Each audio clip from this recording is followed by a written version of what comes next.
Hello, good morning everyone, welcome back to my another blog. আপনারা সবাই কেমন আছেন? আশা করছি সবাই অনেক অনেক অনেক বেশি ভালো আছেন, আর আমিও ভালো আছি। তো সকালবেলা হচ্ছে আজকে আমার নাস্তায় ছিল পরোটা আর চা, তারপর হচ্ছে কিছুই আর ভিডিও করিনি, একেবারে হচ্ছে এখন দুপুরবেলা রেডি হয়ে গেলাম। এখন হচ্ছে রেডি হয়েছি এই জন্য কারণ এখন হচ্ছে স্যারের বাসায় যাব প্রাইভেটে। গত 3 দিন মিস হয়ে গিয়েছে, এটা সেটা বিভিন্ন কারণে। আর এখানে হচ্ছে জিভ ঘুমাচ্ছে, জিভকে ঘুম পাড়িয়ে রেখে খাইয়ে দাইয়ে স্নান করিয়ে তারপরেই হচ্ছে বাসা থেকে বের হচ্ছি। সো আফটার অল যেহেতু আমি মা, তো মায়ের ডিউটিস তো পালন করে তারপর বাকি সব কিছু মেনটেন করতে হয়। তো এই যে এখন হচ্ছে বেরিয়ে গেলাম, আর রাস্তা দিয়ে আস্তে আস্তে করে হেঁটে চলে যাচ্ছি। তারপর হচ্ছে রিক্সায় উঠে যাব, রিক্সা দিয়ে যাব, কারণ এই তো এখন তো হচ্ছে প্রায় 2:30-3টা। তো এই টাইমটাতে এত বেশি রোদ থাকে, গরম থাকে, আসলে হেঁটে যেতে ইচ্ছেই করে না। তো রমজান মাসের পরে যখন আবার সন্ধ্যায় ক্লাস শুরু করব তখন হচ্ছে আবার হেঁটে যাব, কারণ সেই টাইমটা দেখা যায় যে একটু হাঁটতে আরাম লাগে, রোদ কম থাকে। আর এখন যেহেতু রমজান রোজা, তো সবার সামনে পানিও খাওয়া যায় না, তো সব কিছু মিলিয়ে ভাবলাম যে এখন হেঁটে না যাওয়াটাই বেটার। তো এই তো তারপর হচ্ছে রিক্সায় উঠে গেলাম, আর এখন হচ্ছে চলে যাচ্ছি স্যারের বাসায়। রিক্সায় বসে বসে ওয়েট করছি আর কি, কারণ সব সাইডেই জ্যাম। একটু ঘুরে যাচ্ছি বাকি জায়গা দিয়ে, তারপরেও হচ্ছে জ্যাম। তো কি আর করার, কিছু তো করার নেই, রমজান মাসে একটু জ্যাম থাকবেই। সন্ধ্যার পরে ইফতারের পরে হচ্ছে কিছুটা টাইম আসলে একটু ফ্রি থাকে, কিন্তু তারপরে হচ্ছে আবার জ্যাম হয়ে যায়, কারণ শহরের মানুষ ছাড়াও আশেপাশে যারা আছে গ্রাম থেকেও চলে আসে সবে শপিং করার জন্য। তো এই আর কি।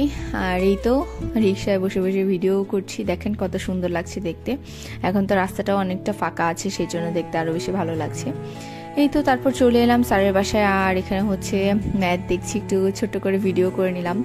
সব কিছু আসলে মাথার উপর দিয়ে যাচ্ছে, ফাইনাল ইয়ারের পড়াশোনা এত বেশি কঠিন যা বলার মতো না। তো তারপর আমার ফ্রেন্ড রিনি হচ্ছে বলছিল একটু মার্কেটে যাবে, ওর একটু কাজ আছে, ফর্ম ডাউনলোড করবে, ফর্ম ফিল আপের। আর এখানে হচ্ছে বাগান বিলাসগুলো দেখে আমার খুব মন ভালো লাগছিল, সেজন্য একটু ভিডিও করে আপনাদের সাথেও শেয়ার করে নিলাম। আর এখন হচ্ছে তারপর হাঁটতে হাঁটতে, যেহেতু এখন এখানে রিক্সা গাড়ি ঘোড়া সব কিছু বন্ধ, চলে যাচ্ছি খন্দকারের ওখানে। তো দেখেন কি অবস্থা ঈদের বাজারের। তো আগেও বলেছি, খন্দকার, সাত্তার, নিউ মার্কেট, এগুলোর সবগুলো রোড হচ্ছে এখন বন্ধ রিক্সা গাড়ি ঘোড়া চলার, কারণ এখানে শপিং করতে যেন সবার সুবিধা হয়, সেই জন্য হচ্ছে সমস্ত রকমের গাড়ি ঘোড়া এখানে বন্ধ করে দিয়েছে। তো এই রমজানের টাইমটাতে এই সাইডটাতে হাঁটতে যে কি ভালো লাগে, খুবই ভালো লাগে, কারণ কোনো রিক্সা গাড়ি ঘোড়া কোনো কিছু থাকে না, হাঁটতে খুবই মজা। কিন্তু যদিও সন্ধ্যার পরে খুবই ভিড় থাকে, যেটা বলার মতো না, মানে একেবারে মানুষের মাথা মানুষে খায় এরকম পরিস্থিতি হয়ে যায়। তো এই তো এখানে দেখেন সবাই টুকিটাকি শপিং করছে, আর এখন যেহেতু বিকাল টাইম, তো এখন অনেকটা ফাঁকা আছে, কারণ এখন হচ্ছে মোটামুটি সবাই বাসায়, যার যার বাসায় ইফতার তৈরি করছে সম্ভবত। তো সেজন্য এই টাইমটাতে মানুষ একটু কম বের হয়, আর রোজা রেখে আসলে ঘোরাফেরা করাটাও খুবই কষ্টসাধ্য ব্যাপার, তো সেই জন্যই হয়তো বা এখন মানুষ কম। তো যাই হোক, রমজানের এই টাইমটা কেন ভালো লাগে সেটা তো বলেই দিলাম, কারণ এখানে কোনো গাড়ি ঘোড়া চলে না, খুব দুই একটা, যে দেখেন দুই একটা রিক্সা, হয়তো বা তাদের কোনো একটা কাজ ছাড়া আসলে এই সাইডগুলোতে কোনো গাড়ি চলে না। এখানে ভিক্টোরিয়া রুট, খন্দকার, সাত্তারের রুট, একেবারে হচ্ছে সোনালী স্কয়ার পর্যন্ত। কুমিল্লাতে যারা থাকেন তারা তো জানেনই, সোনালী স্কয়ার পর্যন্ত বন্ধ থাকে একদম, কোনো রিক্সা গাড়ি ঘোড়া কোনো কিছু থাকে না। আর হচ্ছে কান্দিরপাড়ের ট্রাফিকের পূবালী চত্বর থেকে হচ্ছে সবটা বন্ধ থাকে, পূবালী চত্বর, সোনালী স্কয়ার, ভিক্টোরিয়া রোড, ইন্টারসেকশনের নিউ মার্কেট, এই 4টা রোডই একেবারে বন্ধ থাকে গাড়ি ঘোড়া চলার। তো খুবই ভালো লাগছিল। এখানে হচ্ছে ভিক্টোরিয়ার সামনে হচ্ছে আমরা যাচ্ছি। তো রিনি হচ্ছে আমাদের সাথে ফর্ম ডাউনলোড করেনি, কারণ ওর একটু ঝামেলা ছিল সেজন্য। তো আজকে হচ্ছে ফর্মটা ডাউনলোড করে রেখে দিচ্ছে, জাস্ট পরবর্তীতে কলেজে গিয়ে টাকাটা জমা দিয়ে দিবে, দ্যাটস ওয়াই। আর এখানে হচ্ছে আমরা হেঁটে হেঁটে এটা ওটা অনেক কিছু দেখছি, আর রিনিও দেখছিল এটা সেটা। আর এই তো তারপর হচ্ছে রিনি আবার কয়েকটা ড্রেস দেখলো মার্কেটে গিয়ে। তো এই তো খুব সুন্দরভাবে আমাদের বিকালটাও কেটে গেল।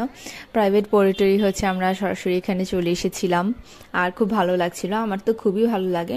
আর এই লাচ্ছিগুলো যে কি দারুণ, এগুলো হচ্ছে রমজান মাস ছাড়া এই লাচ্ছিগুলো পাওয়া যায় না বললেই চলে।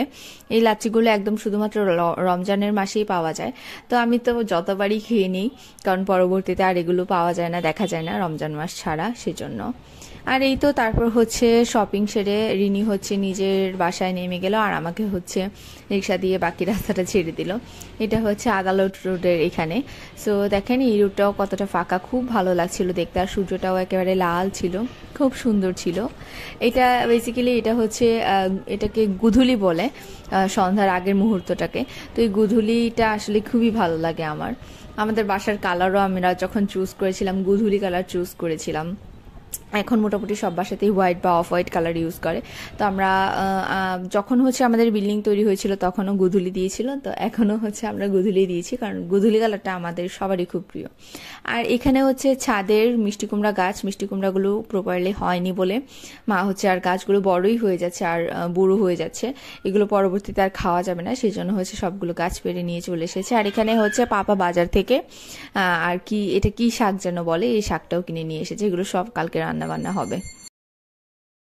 আর এখানে হচ্ছে এবার আমি ইফতার তৈরি করে নেব, কারণ আগেও বলেছি যে পিসিমণি হচ্ছে আমাদেরকে ইফতার খাওয়ার জন্য ট্রিট দেওয়ার জন্য হচ্ছে আমাদেরকে অলরেডি টাকা দিয়ে দিয়েছে, যে যার পছন্দ মতো যেন আমরা নিয়ে আসি আইটেম। তো এখানে হচ্ছে পাপা এগুলো নিয়ে চলে এসেছিলো। তো এখানে হচ্ছে আমি ইফতারি বানিয়ে নিচ্ছি। তো প্রথমে হচ্ছে আস্ত লেবু কুচি করে নিচ্ছি, আমাদের কাছে এভাবে খুব ভালো লাগে, লেবুর রস যদিও দিব। তারপরে হচ্ছে লেবু কুচি করে নিচ্ছি, আর এখানে হচ্ছে শশা কুচি করে নিচ্ছি। তো বেসিক্যালি কীভাবে ইফতারি মাখতে হয় সেটা তো মোটামুটি সবাই জানেন। তো বেসিক্যালি হচ্ছে যে সেরকমই ইফতারি মাখার জন্য যে সালাডটা থাকে সেটা প্রথমে তৈরি করে নিচ্ছি। প্রথমে শশা কুচি করে নিলাম, তারপর লেবু কুচি করেছি, তারপর হচ্ছে টমেটো কুচি করেছি, পেঁয়াজ কুচি করে রেখেছি। আর ধনেপাতা ছিল না, ধনেপাতা ছিল কিন্তু ধনেপাতাগুলো নষ্ট হয়ে গিয়েছে, অনেক দিন হয়ে গিয়েছে ধনেপাতাগুলো বাসায় ছিল, তো সেজন্য হচ্ছে ওগুলো নষ্ট হয়ে গিয়েছে, যেহেতু খাওয়া হয়নি অনেক দিন হয়ে যাওয়ার কারণে নষ্ট হয়ে গিয়েছে। ধনেপাতা এমনিতেও বেশি দিন থাকে না। তো ধনেপাতা ছাড়াই হচ্ছে এখানে সমস্ত কিছু দিয়ে কাঁচামরিচ পেঁয়াজ যা ছিল সব কিছু দিয়ে সালাডটা আগে তৈরি করে নিলাম।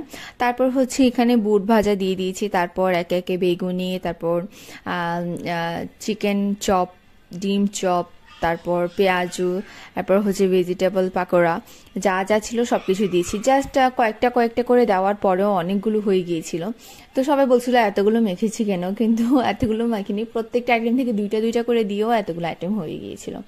তো এখানে সবগুলো ভেঙে চুড়ে দিয়ে একটু সর্ষে তেল আর লবণও দিয়ে দিয়েছি। তারপর হচ্ছে সবগুলোকে একসাথে ভালো করে মাখিয়ে নিচ্ছি, আর তারপর হচ্ছে মুড়ি দিয়ে মাখিয়ে জাস্ট সার্ভ করে দেবো। একেবারে সিম্পল বাট খুবই টেস্ট, আমাদের কাছে খুবই ভালো লাগে খেতে।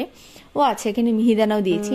পাপা আবার ছোট ছোট চিকন চিকন যে জিলাপিগুলো পাওয়া যায় সেগুলো এনেছিল, তো সেগুলো এত টেস্ট খেতে যে আমরা মাখা পর্যন্ত আর ওয়েট করতে পারিনি, খেয়ে নিয়েছি। আর আমার বাবার অভ্যাস একটা হচ্ছে যে কোনো জিনিস তাজা বা একেবারে টাটকা শাকসবজি টাইপের যে সমস্ত মানে মানে যে কোনো জিনিস টাটকা জিনিস যেটা সেটা নিয়ে আসতে পছন্দ করে। তো এই ইফতারিগুলো বাবা যখন গরম গরম তৈরি করেছিল দুপুর 2:30টার দিকে নিয়ে চলে এসেছিলো। তো আমরা তো ইফতারি খেতে খেতে সন্ধ্যা হয়ে গিয়েছে, দুপুরবেলা তখন লাঞ্চ টাইম ছিল আর সেজন্য খাওয়া হয়নি। তো পরবর্তীতে এগুলো আবার ওভেনে গরম করে আমরা এখানে বানিয়ে নিচ্ছি আর কি, আমরা বলতে আমি বানিয়ে নিচ্ছি। আর এই তো তারপর মুড়ি দিয়ে দিলাম, আর সবগুলোকে একসাথে মেখে এবার সার্ভ করে দিচ্ছি।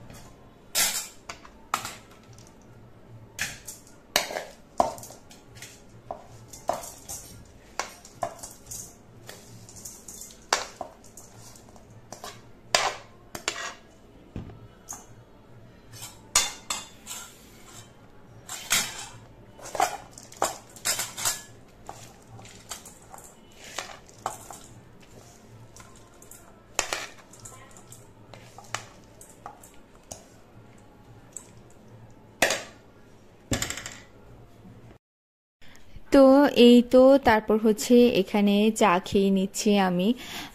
ইফতারের খাওয়ার পর আর কি চা খাচ্ছি। আসলে যে কোনো ভাজা পুরা বলি বা নাস্তা বলি বা যাই হোক না কেন, সকালের চা আর বিকালের চা, দুই বেলার চা না হলে আমার চলেই না, একেবারে ভালোই লাগে না। মানে চা খেয়ে এমন একটা অভ্যাস হয়ে গিয়েছে।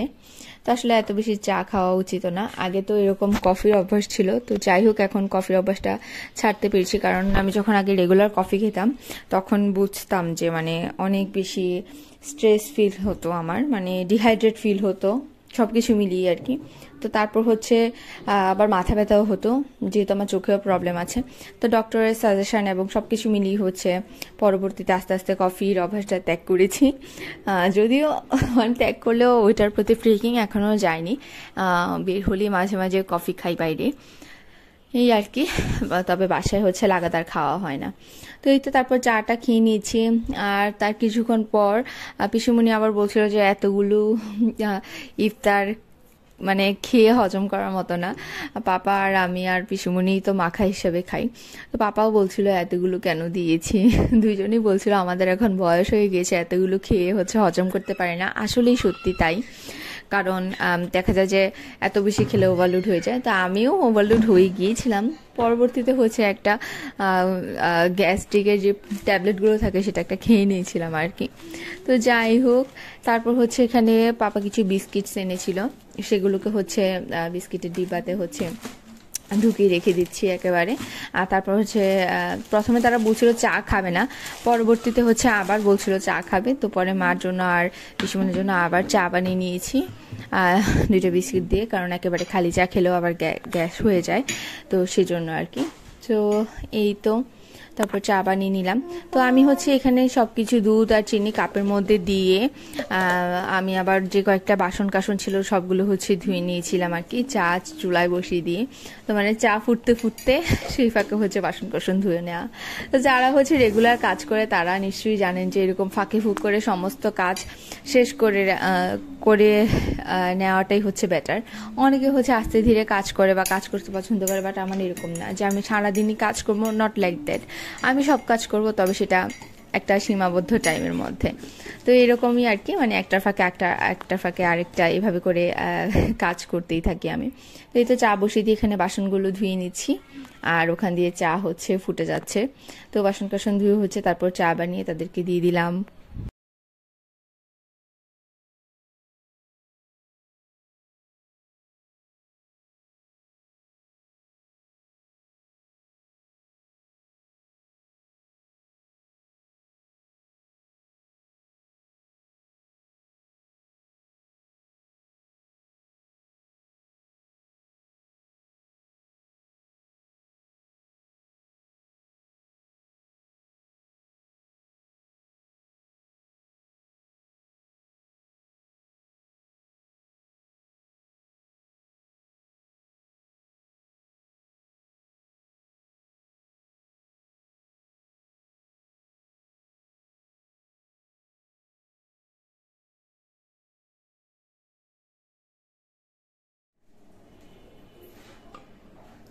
তো এই তো চা রেডি। এবার হচ্ছে চা ছেঁকে কাপে ঢেলে নিচ্ছি, আর তারপর হচ্ছে গুলো তাদেরকে সার্ভ করে দেবো। That's it.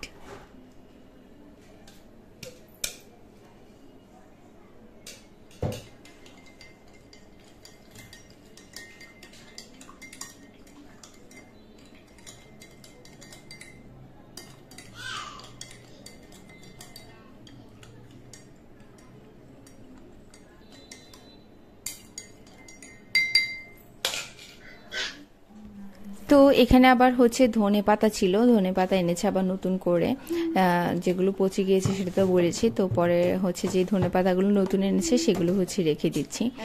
আর আগেই দেখিয়েছি ছাদ থেকে হচ্ছে মিষ্টি কুমড়ার পাতা ডাটা যা ছিল সব কিছু নামিয়ে এনেছে। তো ওগুলো দিয়ে হচ্ছে পরবর্তীতে রান্না হবে। এই যে এগুলো মা হচ্ছে কেটে ফেটেও রেখে দিয়েছে, এগুলো হচ্ছে পরের দিন শিং মাগুর মাছ দিয়ে রান্না করবে, আর শিমের বিচি আলু দিয়ে। খুবই টেস্ট হয়, এটা আমার খুবই ভালো লাগে।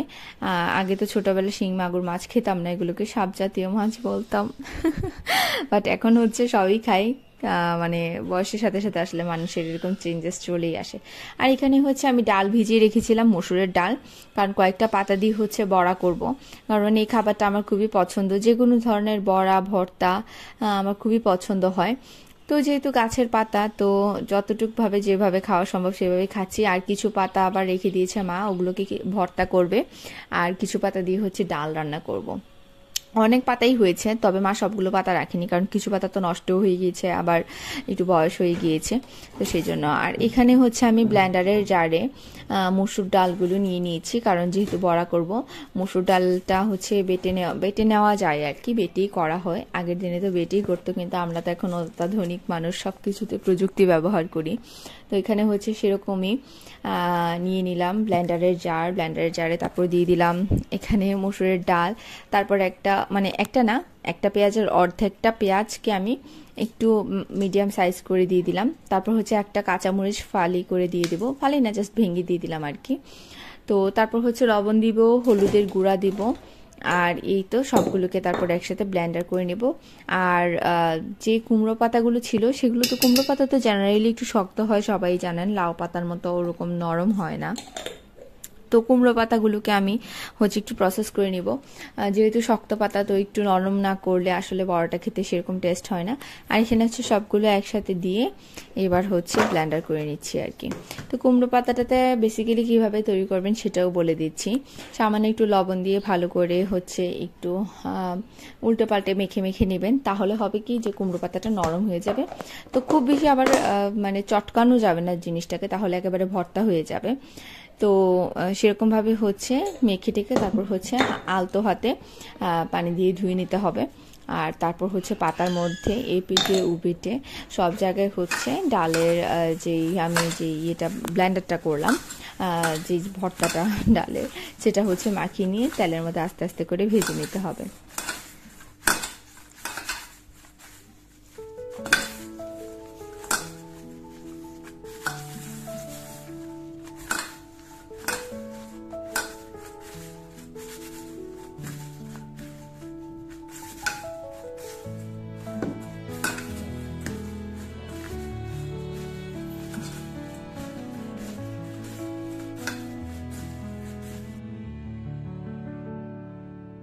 সো এখানে দেখতে পাচ্ছেন কিভাবে আমি পাতার মধ্যে হচ্ছে ডালগুলো লাগিয়ে নিচ্ছি। তারপর হচ্ছে এভাবে একটা একটা করে আমি সবগুলো বড়া হচ্ছে তৈরি করে নিচ্ছি, একসাথে সবগুলো মেখে তৈরি করে নেব। তারপর হচ্ছে জাস্ট আমি তেলে ভেজে নেব, দ্যাটস ইট। একেবারে সিম্পল, বাট খেতে একেবারে অমৃত, মাছ মাংসর থেকেও অনেক বেশি টেস্ট, আর এগুলো খেতে খুবই ভালো লাগে আমার।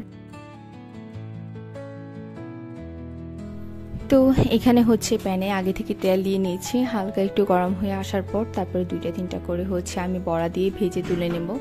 আর গরম গরম ভাতের সাথে এই অসাধারণ বড়াটা জাস্ট অসাধারণ হয়। আপনারা অবশ্যই ট্রাই করবেন, যারা এখনও ট্রাই করেননি বা আজকে প্রথম দেখছেন। এই তো তারপর হচ্ছে আমি বড়াগুলো একটা একটা করে ভেজে নিচ্ছি।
সো এই তো আমার বড়াগুলো সব কিছু রেডি, এখন হচ্ছে আমরা সবাই মিলে খেয়ে নেব। তো আজকের ব্লগটা এই পর্যন্তই ছিল। আমার ব্লগগুলো কেমন লাগছে অবশ্যই আমাকে কমেন্ট করে জানাবেন। এখনও যারা আমাকে সাবস্ক্রাইব করেনি তারা অবশ্যই সাবস্ক্রাইব করে দিবেন, বেল আইকনে প্রেস করতে ভুলবেন না, লাইক করে দিবেন, শেয়ার করবেন আমার ব্লগগুলো, আর এভাবে আমাকে সবসময় সাপোর্ট করে যাবেন।